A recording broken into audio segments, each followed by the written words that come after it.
Good evening and welcome to the Pushing 60 Aside podcast. I am your host, Gene Fleming, recording in my hometown of Fort Payne, Alabama. I'm an ISSA certified elite fitness trainer, which only means that I got more certifications in fitness than I reasonably needed.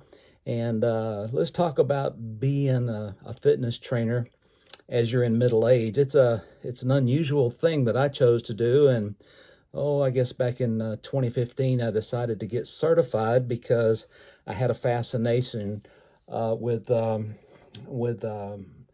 transformation I had gone through myself, including a lot of weight loss and getting in shape like I had not been since I had retired from the Navy back in 1997. So, for those of you who've heard my story in the past, you know it's kind of dramatic. It's interesting. It's kind of incredible, and not to sing my own praises here, but it's very often somebody gets to the brink of death due to obesity and heart failure, and then rebounds to have a really great second chance at life. So I chose to pursue whatever it would take for me to take what I had learned in my own transformation and make that something that I could use to help other people.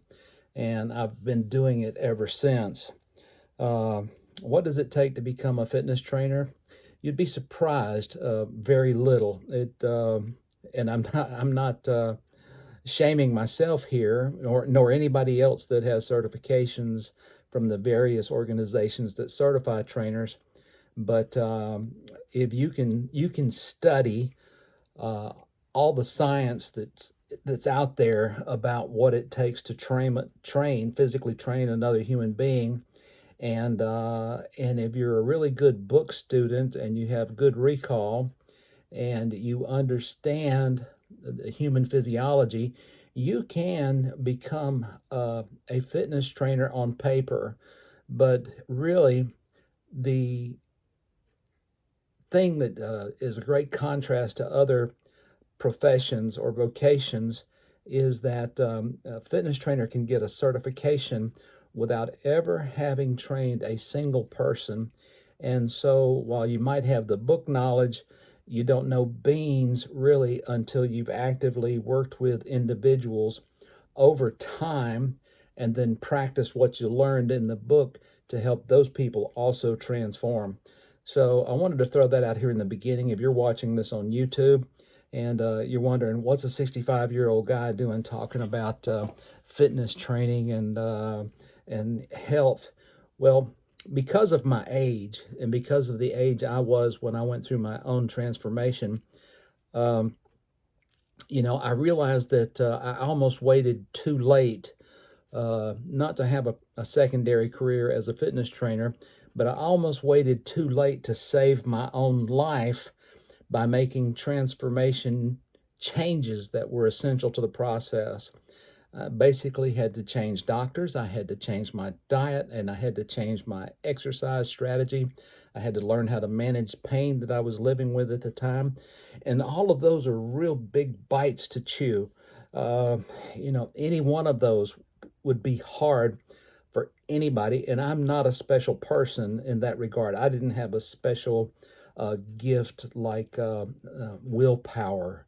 Maybe I had some fear. I had some fear of dying. Maybe I had some fear of making my situation worse. Maybe getting injured in the process.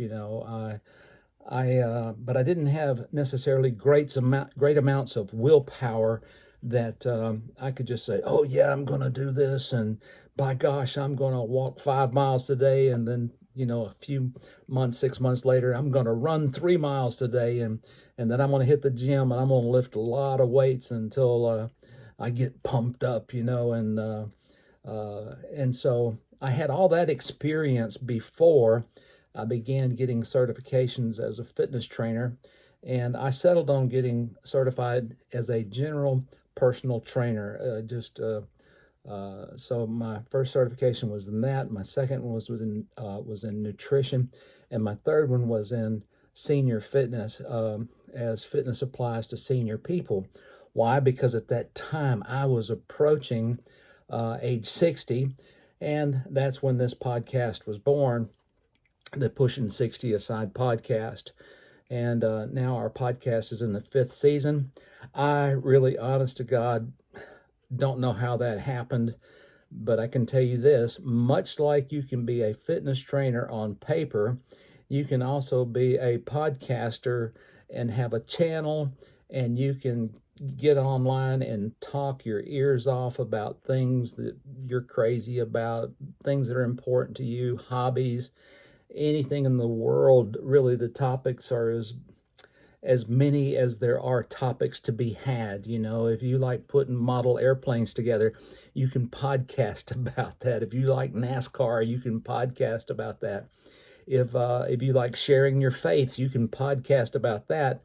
But the hard part about being a podcaster is if you're doing it to make a living, at first, you're not going to make much, if any, money at all. And I have chosen to not commercialize my podcast because, I didn't want to have to beg for dollars.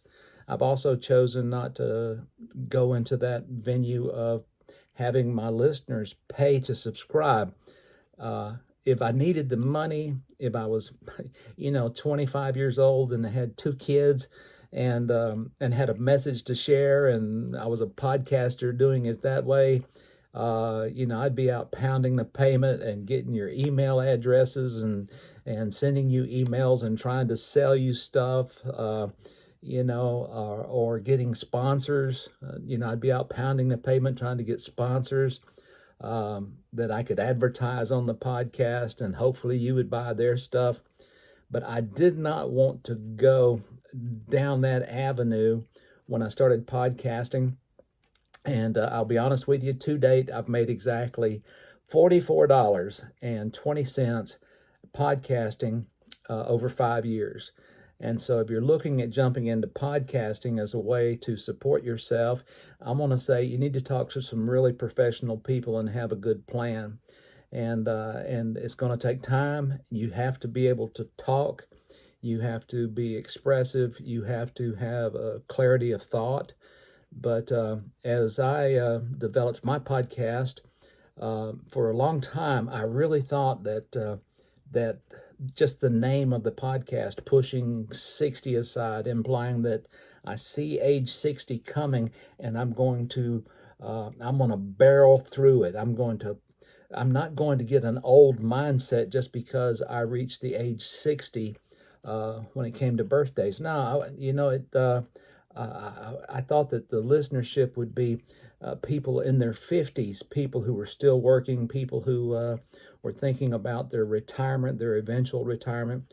And I never really reached that crowd. It just never happened for reasons I can't really explain. I will tell you this: I am surprised when I look at my statistics here, and I've got a pad open over here on the other desk. I've been surprised that I have a lot of listeners that are aged 22 to 25.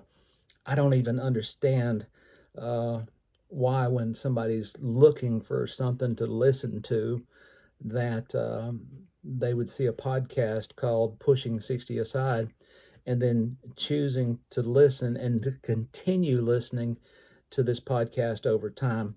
My wife said she thinks that maybe those young people, those young men and women that are listening, are trying to discover what old age is like. Maybe they're college students who are studying gerontology and they wanted to hear what the reality of reaching middle age is all about from somebody who's actually doing it, but also training people that are middle age and beyond when it comes to physical fitness.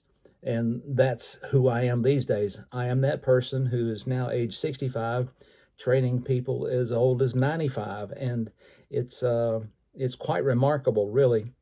And in order to do that, I had to have a forum in which to do it, to do the training part.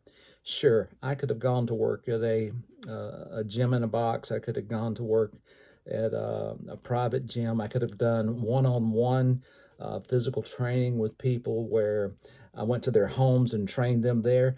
I wasn't interested in doing that kind of approach to fitness training with others. But my niche ended up being in training people in groups, and so I went through the local council on aging here in Northeast Alabama, and worked with the director there, who's now my boss of sorts. Even though I'm not on payroll, she is my boss, and she's the person I confer with decisions about the group training classes that we offer through the Council on Aging at the Fort Payne Senior Center. And it's grown. I remember in the early days of being a fitness trainer, and I was already podcasting at that time. We'd advertise the classes. We'd put it out on the agency's flyers, and we'd try to talk it up. And for probably the first few months, I'd have 5 or 6 people show up for classes, and all the exercise we did was in a seated position, which was okay. You can get a lot of exercise done sitting in a chair, but if you really wanted to make a significant class that would help people in their cardiovascular fitness, their upper body strength, their lower body strength, and in their balance, the class had to be much longer than 30 minutes and much more dynamic than the things that we could do in a seated position. So we launched the class back in 2018, and and we struggled. That's the truth. We struggled. We were trying to find the right windows to plug the classes in. To have them really early in the morning did not make sense, because that's not a high function time of the day for a lot of seniors who have a lot of arthritis.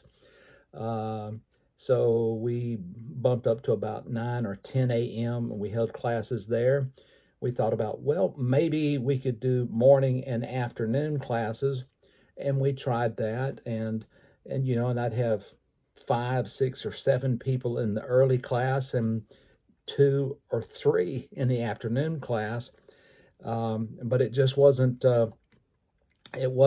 profitable enough, and there wasn't enough interest in doing it at those times of the day to continue doing that. So we settled on one class, and it typically happened at 10 o'clock in the morning, and it was seated. And we did as much as we could seated with the seniors that were present. And at that time, the ages ranged from 60 to about 91 or so. And we'd fill up a room. We'd have 25, 30 people that came to those classes eventually, but it took us about a year to build the program. So, patience paid off, advertising paid off, mainly using flyers that were published by the Council on Aging and through their agency's Facebook page. But we also got on local radio, and you can tell by now I'm a talker. If God gave me any gift, He gave me the gift of gab. And sometimes I've noticed as I've aged, I sometimes slur words, and I might have to correct myself. But, we all have to do that at some points. We just get kind of tongue-tied, and then we just kind of plow through it and express our thoughts. But one of the avenues we used was we went on local AM radio here in Fort Payne at radio station WZOB, and I made a number of appearances on radio, being interviewed and talking about what we're doing in senior fitness through the Fort Payne Senior Center.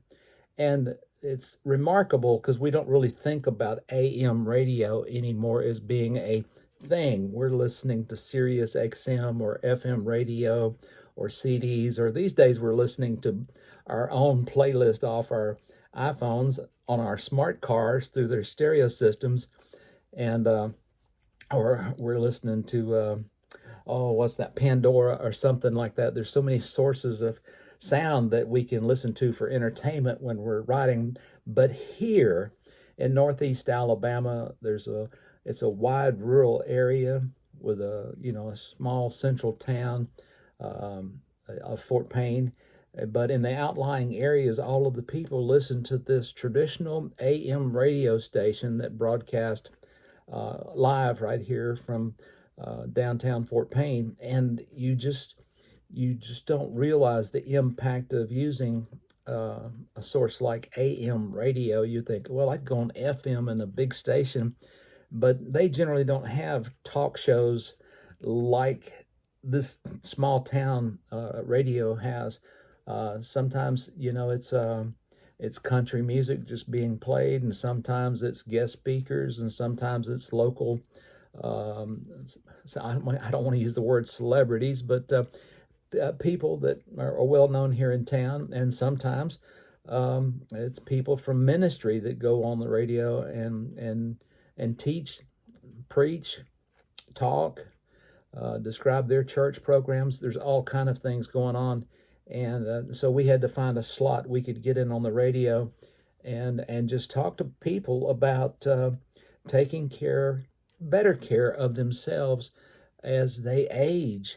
And I never have been a person who liked to use scare tactics.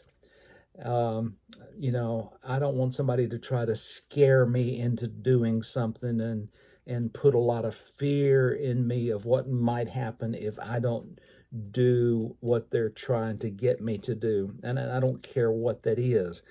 But I've tried to use a practical, common sense approach to what senior fitness is all about and why we would do it. And, if you've already worked your 40 years in the workforce, maybe 45 years, and now you're 65 or 70 years old, and you're retired, and you take a few trips every year with your wife, and maybe you do a little farming, a little hunting, a little fishing, maybe you play some golf, but you've not really given any thought to, okay, I'm okay now, but how do I ensure what's my role in making sure that I do the very best job taking care of myself with the future in sight? How do I do that? What do I need to do? Because I always did this job where I assembled this, I worked on that, I drove here, I did all these things, but how do I take care of myself now that my body is showing the signs of aging? Yeah, I've got a little arthritis in my fingers, and yeah, and my posture is not quite what it once was. Neither is my waistline, things like that. How do I keep from getting weaker? How do I keep my balance tuned up so that I don't have an accidental fall? Just the other day I was listening to a fellow who was talking that said that, and he had credentials. He was a very experienced fitness trainer, and he had gleaned a statistic that, since people over 65 are more prone to falls than any other portion of the population, and he was citing that oft cited statistic that 1 out of every 4 people over 65 will fall this year. But he added another statistic that I don't normally use because it seems like a fear tactic, is that the chances of increased mortality with a hip fracture goes up 40 to 60% in the first year after a fall. That means you've got a 40 to 60% chance, greater chance of dying the year after breaking a hip. And that cannot be my calling card to try to coax people, interest people, persuade people to participate in a routine exercise class. If they understand the reality of that, and they choose to engage in an exercise class, that's great, but it can't be the whipping stick to try and force people to, exercise 2-3 times a week. So I have to kind of sell the program I teach, which is called SAIL. SAIL stands, SAIL, stands for Staying Active and Independent for Life. I kind of have to sell the SAIL program so to where the logic is I want to stay active and independent for life with an emphasis on independence. Sure, right now I'm 65, and I don't have any of the serious illnesses that are normally associated with aging. One time I had heart disease, I got well from that. At one time I had morbid obesity, I got well from that. At one time I had significant issues with joints, and for the most part, I've gotten over and learned to manage that. But this last week, I was thinking about, and in fact, my wife and I had a conversation about this. And yes, I go to my doctor at least once a year for a full physical. And when I'm at my doctor, I insist that if there's a part of my body he can look at and assess for any potential disease or condition, he's going to look at it. I'm not going to go there and him look at me and say, well, hey, Mr. Fleming, how are you today? And I go, I'm fine. And he says, that's great. Get out of here. No, while I've got him captured there for my appointment, I want that doctor to look at everything he knows to look at. I want him to look in my ears. I want him to look into my eyes. I want him to look up my nostrils, down my throat.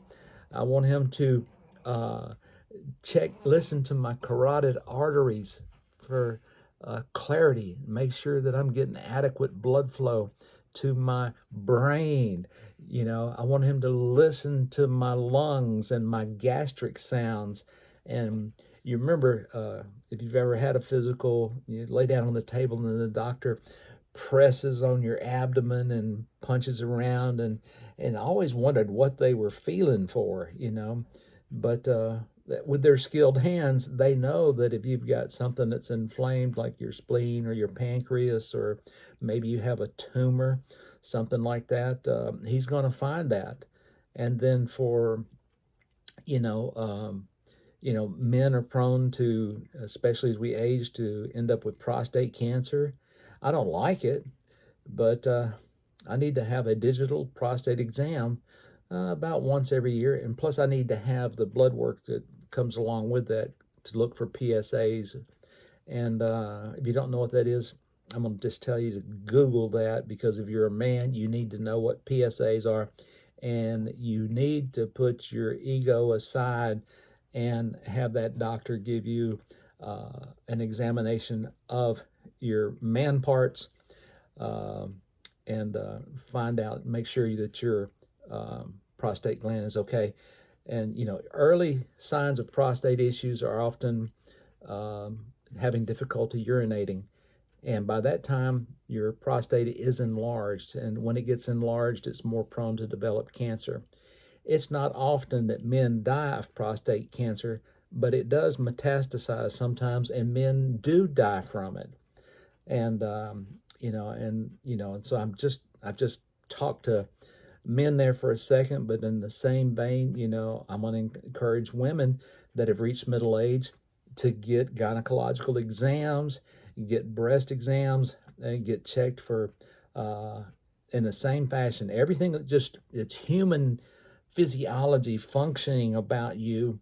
When you go see your doctor, lose the modesty and have him check your skin, your breast, your female parts, and then, of course, listening to your lungs and your heart and your carotids, and looking in your ears and down your throat and up your, they do look up your nostrils. They can see polyps up in there. Look into your eyes to see, he may not be an ophthalmologist or an optometrist, but he can look in your eyes and see the development of cataracts, and so I use that doctor as a springboard, if needed, to see a specialist. And if my blood work comes back and something is amiss, we'll take it from there. But once a year, I'm going to get the blood work done. And then once a year, I'm going to get a full physical exam, no matter how much of my modesty I have to lose. I'd rather have to submit to that exam once a year than to get a couple of years down the road and they say, "Oh man, you've got prostate cancer. You should have gotten checked a few years back, and we could have gotten that fixed, and and now you wouldn't be where you are." So, yeah, I take all that serious, but selling fitness to seniors can be a hard sell. And I can tell you why it's a hard sell. It's a hard sell because if you've never been an active exerciser, where, and I'm not talking about doing your physical job that you did for so many years. I'm not talking about going for long walks in the woods with a rifle going deer hunting. I'm not talking about that.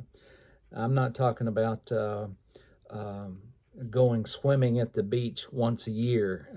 That's not exercising. While it is exercising in the moment, it's not the kind of exercise that we need to keep us from losing muscle mass and to keep us strong enough to continue to be able to live independently. And that's the big goal for me.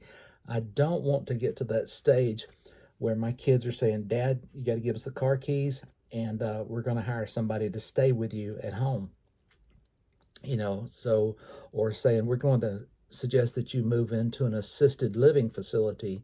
My destination at this point is not to get to assisted living as quickly as I can, and I want to stay in my house with my wife and my little dogs and my little yard out there. And I want to mow my yard and check my mail and live right here at home until I just simply can't anymore. So the question I have for seniors is, okay, ma'am, okay, sir, how are you going to make sure that you don't get too weak or too sick to make that a reality for you?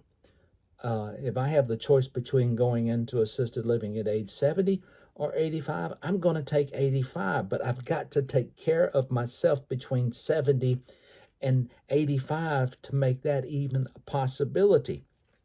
Like I said, I'm not planning on my destination being assisted living or a nursing home.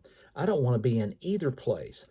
But if I don't want that to be a possibility on the near horizon, I've got to do things in my day-to-day life to take care of myself in such a way that I stay strong, I keep my balance, I exercise my brain, and I help maintain my cardiovascular fitness through aerobic exercise. Now, 20 years ago, if I'd been doing this video then, I would have said, and all you young fellas out there, you need to go for a mile run 3 times a week. Or you need to start training up for doing 5K races or something along those lines, which wouldn't be a bad idea if you were 20, 25, 30, 35, 40, 45 even. But when we get to the senior age and we've already got some wear and tear on our knees, we've got some range of motion issues, we've got some arthritis issues, we may have ankle, foot, or toe problems. I have a toe problem. Yeah, I do. I navigate around it, and I take good care of that one toe that gives me problems. That's just a reality that I live with. But these days, what I'm talking about when I'm addressing these middle agers in exercising is, what I want you to do is come get in a class with a bunch of people that look about like you do age-wise, and we're going to do aerobics in a standing position, and we're going to do that for about 18 to 21 minutes. And that's going to be perpetual, nonstop marching in place and side steps and reaches and rotations and all kind of things that we can do with our bodies to help get our heart rates up, get our respiration up, and really get a good, vigorous workout simply for the sake of circulation. And I like that expression, simply for the sake of circulation. I might use that in tomorrow morning's class, who knows? But if you're now an over 60 person and you're sitting there thinking, oh man, I'm not interested in getting sweaty, I'm not interested in going to an aerobics class, well, you don't have to. maybe you can get a good brisk walk in your hometown, in your neighborhood, a local park or somewhere. But the key is really the word brisk. Brisk. You got to pick up the pace, and you actually need to make your heart pound just a bit. And if you don't know, and if you don't know what your heart rate is, wearing a fitness tracker like a Fitbit that tells you what your heart rate is. Of course, you may need to confer with your cardiologist or your primary care physician first, and find out if you're in good enough shape to begin a walking program or to participate in a fitness class like I teach. We come in at 9 o'clock and I put on the music and say, okay, everybody, let's get warmed up. And we hit it, marching, doing side steps, back and forward steps, knee raises. We do a thing called walking jacks, which is where old people do something that looks like a jumping jack, but we don't jump because we've got joints to contend with. So we're just walking and hands up over the head over and over again. And in a few minutes, everybody's heart rates are up, and that's the stimulation we need to help improve circulation and help strengthen the heart. And so if I take care of my heart, and then I proceed into a series of exercises where we really focus on what we can in the way of training our brains and our bodies with regard to balance. And we do about 10 minutes worth of really substantial balance exercises. If and I know some of the people that are in my classes never thought that they would try to do a one-legged stand at age 75 or 80 or 85. That oh, I'm old, I don't do stuff like that anymore. Give it a rest. I'm watching 80-year-olds work out with me and do very vigorous aerobics and do some very vigorous strength training workouts that will just blow your socks off. Now, we're not bench pressing 195 pounds. We're working out with, 3, 5, 6, 8, 10-pound dumbbells, and you get to pick your dumbbells, of course. And sometimes I recommend that you up the weight a little bit if you're doing really well. I'm not going to start somebody that's 75 that has never worked out not one time in her life or his life since maybe they were in physical education in grade school. I'm not going to say, okay, you walk into the class today, here's you a set of 10-pound dumbbells, let's go pump some iron. No, that's not the way it works. That's why you need a trainer. That's where the trainer part comes in. You got to have somebody who can assess you and find out what's realistic for you. And of course, with the classes, we do first we do the aerobics, then we do balance stuff, and then we generally work on upper body strength and then lower body strength. But we also do quite a bit of what would be called classically core work. In other words, we're going to work on the abdominals and the obliques, and we work a lot on the glutes. We work a lot on posture. And, I swear, okay, I probably shouldn't say swear, but I can promise you this. Some of the people that started with me a year ago literally look younger now. They carry themselves better. Their posture is more correct. Some have lost some weight, although this program was never designed nor intended as a weight loss class. Some of them have had that side benefit. Their muscle mass is improved. Their coordination is improved, their balance is improved, and their speed is improved. And, as we age, we tend to lose our reflex speed. So in my classes, we do punching drills. Isn't that crazy? Isn't that crazy to be 75, 80 years old and have your dukes up and pump, pump, pump, pump, pump, pump? Because we quit doing that stuff when we get to a certain age. We quit doing stuff that requires hand-eye coordination and quick reflexes.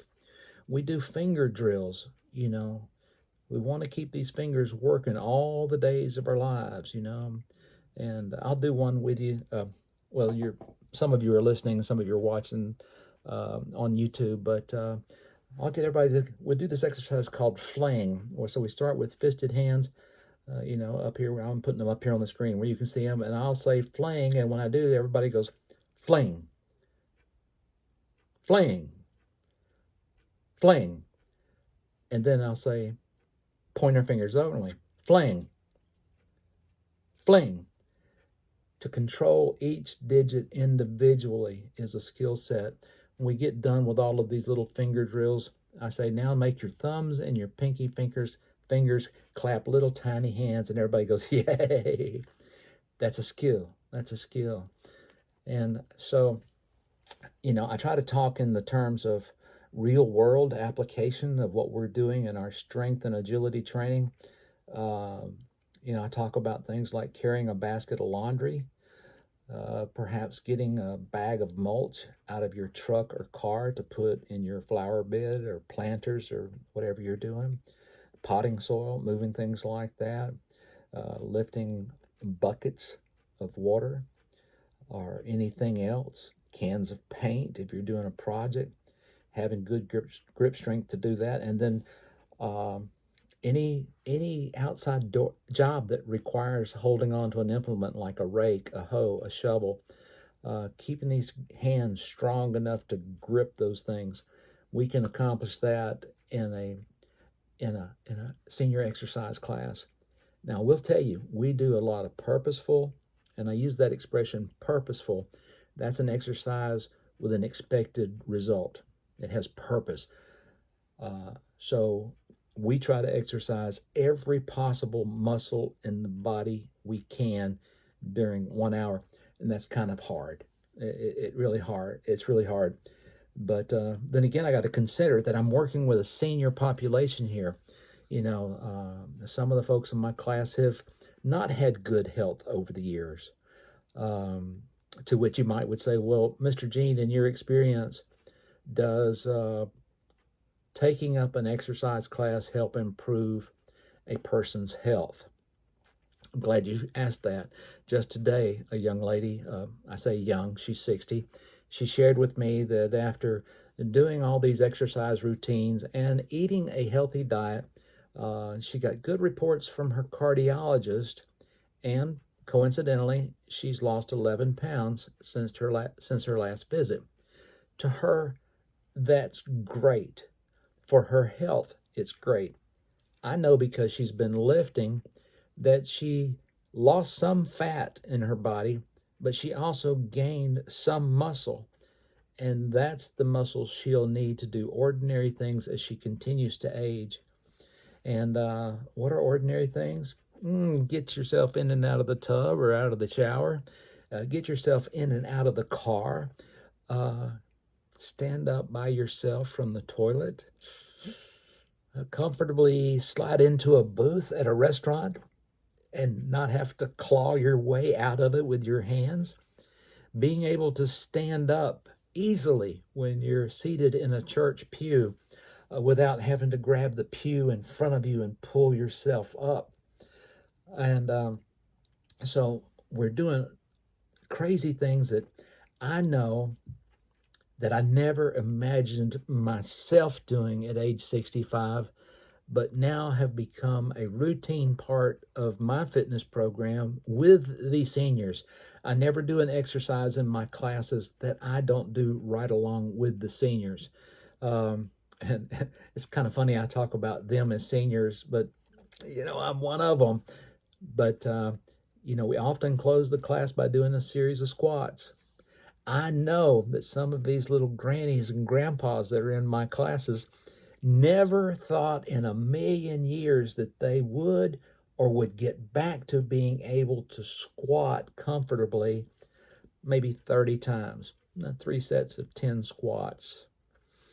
And are they the kind of squats you might see in a 19-year-old athlete? No. But they're pretty good squats that strengthen the quads and the glutes. None of these seniors had ever done exercises specifically for their calves, yet these days they'll probably do 25, 30 calf raises and do single leg calf raises during the course of the class. Strong legs, long life. I say it over and over again, strong legs, long life. And so That's what I'm seeing. That's what I'm doing. That's what my purpose is here at age 65 as a U.S. Navy retiree who's had a Navy career, a secondary career, and now a vocation as a fitness trainer of the senior population in my hometown. I would encourage everybody that's listening, if you are approaching 60, or maybe you're already over it, maybe you're already retired, you really need to find a place where you can exercise, have a good time with it, with an instructor who motivates you and pumps you up, who genuinely cares about your health and welfare, who knows enough about fitness nutrition to advise you, not to replace a dietitian or a nutritionist, but to give you good tips for daily eating to feed your muscles and take care of your body. I push protein a lot. A lot of seniors are deficient in their amount of protein that they eat, so I push it. I'm not going to lie to you. The question I ask so many of the people in my classes is, what did you have for breakfast? And I want to hear protein in the mix. I don't care if it's just 2 scrambled eggs. I want to hear protein in the mix.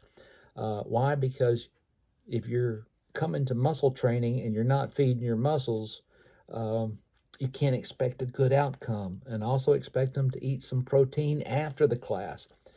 So that's what happens in this world of senior fitness. And I would encourage you, if you're listening or you're watching this video on YouTube, to find a class at your local YMCA, through your local senior center, through your local council on aging. Maybe a local gym that you know about offers programs that are tailored specifically to those of us that are over 60, and we want to push 60 back in the past, and we want to rocket forward to age 70 and beyond. And on that note, I'm going to wrap up the podcast. And I can't tell you how many times I've gotten down to the end of the podcast and scrambled up the word Pushing 60 Aside podcast at the end. I'd like to thank my international listeners, especially those in Canada, in Australia, in Great Britain, and in New Zealand. Thank you for listening. I appreciate it. If you like the podcast, if you like the video, share it with somebody. If you've got a father, maybe you're 40 and you've got a father who's 65, who's going to sit in his recliner until the day he dies, and you want him to get up and get motivated and try a fitness program, maybe you could walk alongside him for a season of time and help him get started. Maybe you could share this video with him and say, hey, Dad, listen to this guy. He knows what he's talking about. He doesn't just talk the talk, he walks the walk, and he lives it daily with a group of right now, about 70 seniors that I coach. So until next time, this is Gene Fleming on the Pushing 60 Aside podcast. May the good Lord bless you.